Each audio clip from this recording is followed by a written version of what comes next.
Finally સ્વાગત છે આજના મારા નવા બ્લોગમાં. કેમ છો તમે બધા? મજામાં રહેશો ને? આપણે લોક ચાલુ કરી દીધો ને અત્યારે છીએ આપણા રાણીના થાણિયામાં. અને રાણી રોવ અહીંયા ઊભી છે અને હારો રટનને પૂછી દીધી, કારણ કે પાણીની પલટતી હતી ને આનથી ટીપા પડે છે. એનું કંઈક હરખું કરવું પડશે આપણે.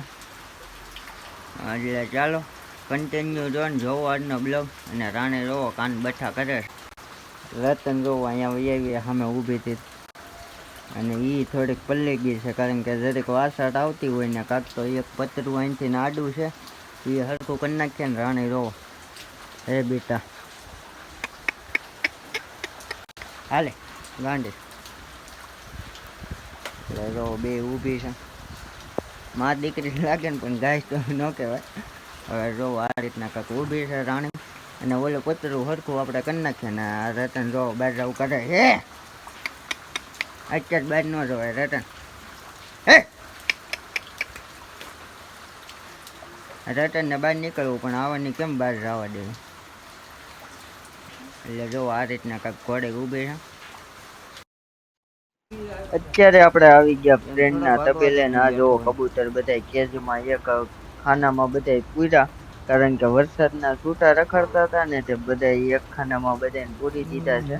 કારણ કે પતરા ઉપર ને આમ તેમ બધે બેસતા હતા તાર ઉપર ને એમ.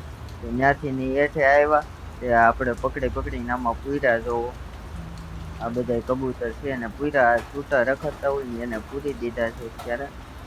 એટલે જોવો તમને આગળ પેટીઓમાં બેઠા છે કેટલા ની એ તમને બતાવું.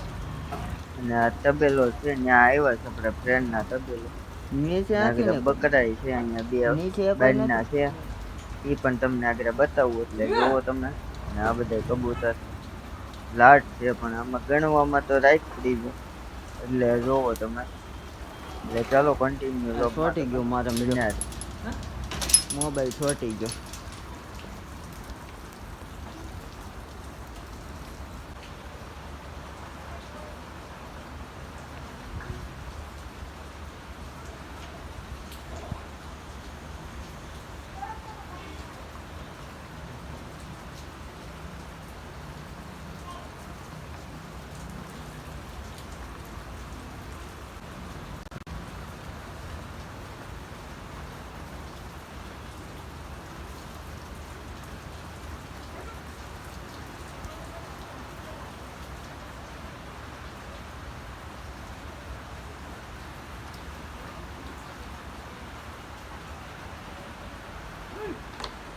આ બકરા છે, બારના બકરા છે, અહીંના નથી.